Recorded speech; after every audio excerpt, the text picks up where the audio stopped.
So ப்ரோக்ராஸ்டினேஷனில் வந்து பெரிய கஷ்டமான ஒரு விஷயம் என்னென்னா, நம்மக்கிட்ட வந்து ஒரு 2 சாய்ஸ் இருந்துச்சுன்னா அதை எதை சூஸ் பண்ணுறது அப்படிங்கிறது. இந்த சாய்ஸை டிசிஷன் மேக்கிங்கிறது தான் பெரிய பிரச்சனையாக இருக்குது ப்ரோக்ராஸ்டினேஷனில்.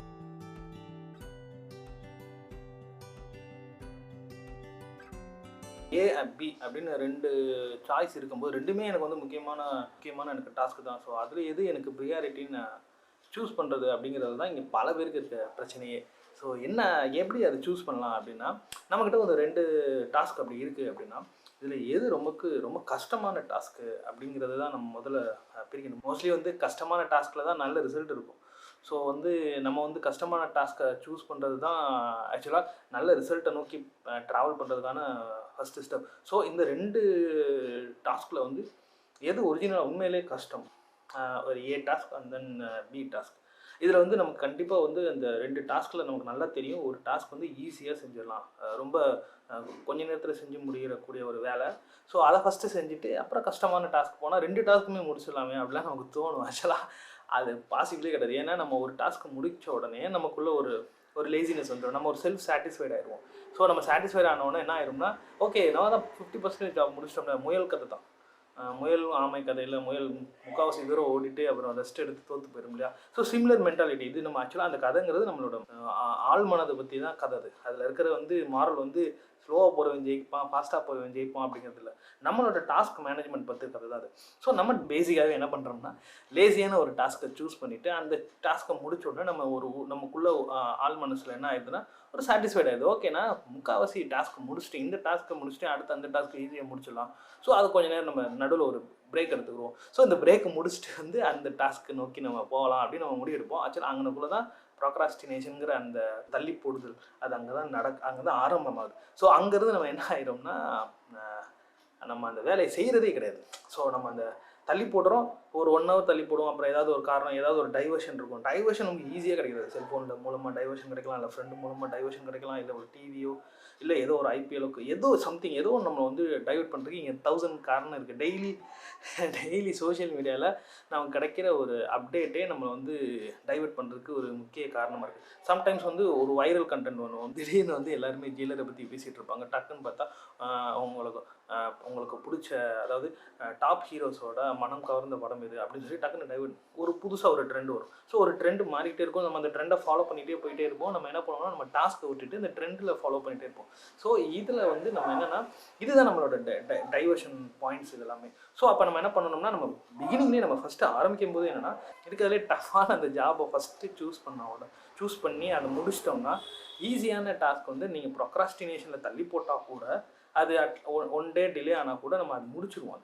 ஸோ வந்து நமக்கு வந்து என்னென்னா, நம்மளுக்குள்ளே ஒரு அந்த 2 டாஸ்க்கையுமே நம்ம முடிக்கும்போது நமக்குள்ளே ஒரு சாட்டிஸ்ஃபைடு வரும் இல்லையா. அதாவது என்னால் எந்த டாஸ்க்கையுமே முடிக்க முடியும் அப்படிங்கிறது. ஸோ அந்த மைண்ட் செட்டு கண்டிப்பாக நமக்குள்ளே அது நம்மளே கிரிட்டிசிசம் பண்ணிக்கிற ஒரு இடம். ஸோ அந்த மைண்ட் செட் இருந்தால் தான் நம்மளால் வந்து தொடர்ந்து எல்லா டாஸ்க்கையுமே ஃபுல்ஃபில் பண்ணிக்கிட்டு அதை வந்து சக்ஸஸாக முடிக்கவே முடியும். ஸோ 2வது செக்மெண்ட் வந்து ஹேபிட். ஸோ வந்து நம்ம வந்து ஒரு டிசிஷன் எடுத்துட்டோம், அதை நடைமுறைப்படுத்தணும். ஸோ ஆக்சுவலாக ஒரிஜினலாக வந்து எது நமக்கு ப்ரியாரிட்டி, இந்த ஒரு கொஸ்டின் இருக்கு இல்லையா.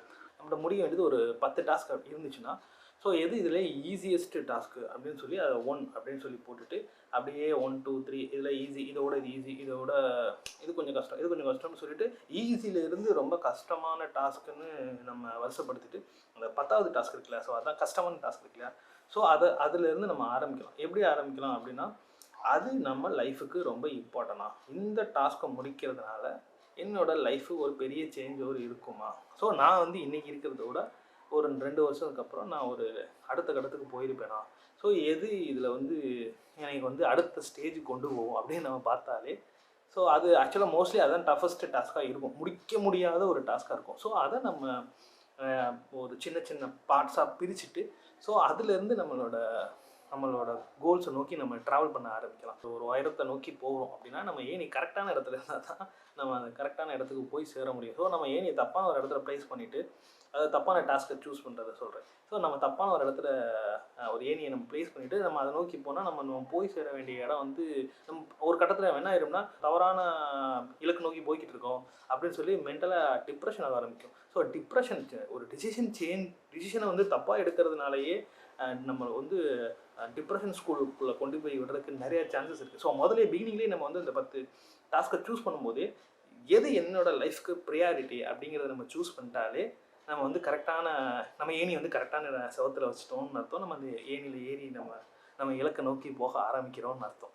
ஸோ பரேட்டோ தியரி என்ன சொல்லுது அப்படின்னா 80:20 அப்படின்னு சொல்லிட்டு டாஸ்க்குகளை பிடிக்குது. அதாவது நம்மக்கிட்ட செய்ய வேண்டிய வேலை வந்து ஒரு 10 இருந்துச்சுன்னா அதில் வந்து 8 வேலை தண்டக்கர்மாந்திர வேலையாக தான் இருக்கும். மிச்சம் இருக்கிற அந்த 2 வேலை தான் ரொம்ப கஷ்டமான டாஸ்க்காகவும் இருக்கும், அதே நேரத்தில் உருப்படியான டாஸ்க்காகவும் இருக்கும். அது கெரியர் ஓரியன்டாக, ஹெல்த் ஓரியன்டாக, ரிலேஷன்ஷிப் ஓரியன்டாக நீங்கள் எப்படி பிரிச்சுக்கிட்டாலுமே அந்த 10ல் அந்த 2 ஒர்க் இருக்கு இல்லையா, அதுதான் உங்களை வந்து லைஃப்பில் வந்து அடுத்த கட்டத்துக்கு கொண்டு போகிற ஒரு முக்கியமான ஒரு டாஸ்க் அது. ஸோ பரேட்டோ தியரி படி பார்த்தா மோஸ்ட்லி வந்து 90% பீப்புள் வந்து இந்த மிச்சம் இருக்கிற அந்த 8 சில்லி வேலையை தான் பண்ணுறாங்க. ஸோ அதனால தான் எல்லாராலையுமே சக்ஸஸ்ஃபுல் பீப்புள் ஆக முடியல. ஒரு 100ல் ஒருத்தன் 2 பேர் தான் சக்ஸஸ்ஃபுல்லாக இருக்கிறாங்க, மற்ற எல்லாருமே ஃபெயிலியராக இருக்கிறாங்கன்னா மேனாக ஃபெயிலியராக ஏன் இருக்கிறோம் அப்படின்னா, ஸோ அவங்க வந்து அந்த 8 டாஸ்க் நம்பர் ஆஃப் டாஸ்க்குன்னு தான் பார்க்குறாங்க. ஸோ 10ல் நான் 8 முடிச்சிட்டேன் அப்படின்னு ஆனால் 10ல் 8 முடிச்சு என்ன பிரயோஜனம்? குவான்டிட்டியை விட குவாலிட்டி தான் இம்பார்ட்டன்ட் அப்படி இல்லையா? ஸோ அதுபடி பார்த்தோம்னா இந்த 8 டாஸ்க்குமே வந்து நம்ம லைஃப்பில் வந்து தேவையில்லாத நேர விரயம் அப்படி தான் வச்சுக்கலாம். ஸோ நம்மளே நம்ம டைமை வந்து வேஸ்ட் பண்ணிக்கிட்டு இருக்கோம் அப்படிங்கிறது தான் பரேட்டோ தியரி சொல்லுது. பரேட்டோ தியரி வந்து அடிஷ்னலாக என்ன சொல்லுதுன்னா, ஒரு வேலையை வந்து இது செஞ்சால் என்ன நடக்கும், செய்யலைன்னா என்ன நடக்கும் அப்படின்னு சொல்லிட்டு ஒரு லிஸ்ட்டு போட சொல்லுது. இந்த ஷார்ட் டேர்ம் எக்ஸைட்மெண்ட், ஹாப்பினஸ் எல்லாம் இருக்கு இல்லையா, ஸோ அதுக்காக ஒரு டாஸ்க்கை நீங்கள் சூஸ் பண்ணவே பண்ணாதீங்க அப்படின்னு சொல்லுது. இந்த குறுகிய கால ஹாப்பினஸ் வந்து உங்களை வந்து கண்டிப்பாக பெரிய இடத்துக்கு ஒரு என்ன சொல்கிறது, ஒரு லைஃப்பில் ஒரு முக்கியமான சேஞ்ச் உங்களுக்கு கொடுக்கவே கொடுக்காது.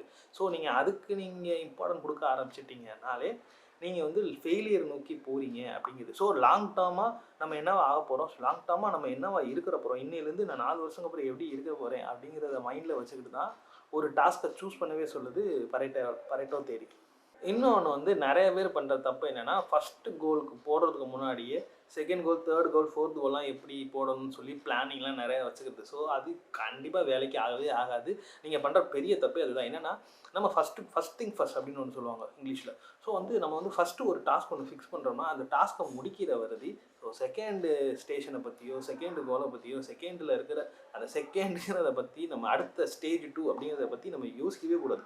So first clear the first stage, அதுக்கப்புறம் நம்ம வந்து திங்க் பண்ணிக்கலாம் அப்படிங்கிற ஒரு மைண்ட் செட்டில் தான் இருக்கணும். ஸோ அதுதான் நம்மளை வந்து ஃபோக்கஸ்டாக வந்து ஒரு ஸ்டேஜை கிளியர் பண்ணிவிட்டு அடுத்த ஸ்டேஜுக்கு போக வைக்கும். ஸோ நம்ம இங்கே இருந்துக்கிட்டே நம்ம வந்து செகண்ட் ஸ்டேஜ், தேர்ட் ஸ்டேஜ்னு டே ட்ரீமராக இருந்தோம்னா நம்ம என்னென்னா இங்கே போட்டு விட்ருவோம். நிகழ்காலத்தில் இருக்கிற டாஸ்க்கு மேலே நமக்கு ஈர்ப்பே இருக்காது. நம்மளோட அட்ராக்ஷன் ஃபுல்லுமே எங்கே இருக்குன்னா அந்த செகண்ட் டாஸ்க்கு, தேர்ட் டாஸ்க், அது ஒரு என்ன சொல்கிறது, ஒரு ட்ரீமி கேர்ள் மாதிரி நம்ம அதை பற்றியே நினச்சிட்டே இருப்போம். இங்கே என்னை யாராவது வந்து ஹெல்ப் பண்ணி என்னை இங்கே ஸ்டேஜ் 1 முடிக்கிறதுக்கு யாராவது ஹெல்ப் பண்ண வரமாட்டாங்களா, ஏன் எனக்கு மட்டும் இப்படி நடக்குது, எனக்கு மட்டும் ஹெல்ப் பண்ண ஆளே இல்லைன்னு சொல்லி நம்ம புலம்பிக்கிட்டே இருப்போம். ஏன் நம்ம இப்படி புலம்புறோம் அப்படின்னா முக்கிய காரணமே என்னென்னா, நம்மளோட ஃபோக்கஸ் ஃபுல்லுமே எங்கே இருக்குன்னா ஸ்டேஜ் 2 அந்த 2வது கோல் எப்படி போடுறது அப்படிங்கிறதுல தான் இருக்குது. ஸோ அதனால தான் நம்ம என்ன பண்ணுறோம்னா, ஃபஸ்ட் ஸ்டேஜை கிளியர் பண்ணிட்டா செகண்ட் ஸ்டேஜில் நம்ம பயங்கரமாக இருப்போம். ஆனால் நம்ம அந்த பயங்கரமாக இருக்கிற ஹாப்பியாக இருக்கிற அந்த காலகட்டத்தையே யோசிச்சுக்கிட்டு ஸ்டேஜ் 1 கிளியர் பண்ணாமல் இருக்கிற போது என்ன ஆயிரும்னா, இங்கே தான் ப்ராக்ராஸ்டினேஷன் வந்து ஒரு பெரிய ரோல் ப்ளே பண்ணுது. எப்படி ப்ளே பண்ணுதுன்னா, ட்ரீமராகவே இருக்க வச்சுட்டு நீங்கள் வந்து எதுக்குமே லாய்க்கே இல்லை அப்படின்னு சொல்லிட்டு உங்கள் சப்கான்ஷியஸ் மைண்டே வந்து உங்களுக்கு கிளாஸ் எடுக்க ஆரம்பிச்சிடும். ஸோ நெகட்டிவாக. ஸோ இங்கே நம்ம என்ன ஆயிடுவோம்னா, நம்ம வந்து ஓகே நம்ம இப்போ டாஸ்க் முடிக்க மாட்டோம், நம்ம தனிப்பட்டு நம்மளால் டாஸ்க் முடிக்க முடியாது, நமக்கு யாராவது ஒரு ஹெல்ப் வேணும், நமக்கு வந்து இந்த அவனுக்கெல்லாம் அப்பா இருக்காங்க, இவனுக்கெல்லாம் வந்து அம்மா இருக்காங்க, அவனுக்கெல்லாம் ஃப்ரெண்ட்ஸ் இருக்காங்க, ஃபேமிலி இருக்குது. ஸோ அப்படி இப்படி நம்மளே வந்து சப்பக்கட்டை கட்டிக்கிட்டு நம்ம என்ன பண்ணிடுவோம்னா, நம்ம அந்த டாஸ்க்கை தள்ளி போட்டுக்கிட்டே செய்யாமல் தள்ளி போட்டு கடைசியில் வந்து ஒரு 10 இயர்ஸ் இல்லைனா 15 இயர்ஸ் ரிவ்யூ பண்ணிவிட்டு ஸோ என்ன நம்ம பண்ணிகிட்டு இருக்கோம் அப்படின்னு சொல்லி ஒரு டிப்ரெஷன் ஆகிற ஒரு ஸ்டேஜுக்குள்ளே நம்ம போக ஆரம்பிக்கிறோம். நம்ம ரொம்ப சிம்பிளாக என்ன சொல்லலாம் அப்படின்னா, ஒரு கோல், இந்த ஃபஸ்ட் கோல் போட்டுட்டு ஸோ செகண்ட் கோலை பற்றி திங்க் பண்ணலாம் அப்படிங்கிற ஒரு மென்டாலிட்டிக்கு வந்துட்டாலே போதும். இங்கே வந்து நம்ம வந்து 50% நம்ம லைஃப்பில் இருக்கிற கோலை வந்து அச்சீவ் பண்ண ஆரம்பிச்சிட்டோம்னு அர்த்தம். நிறைய பேருக்கு இருக்கிற பெரிய பிரச்சனை என்னென்னா,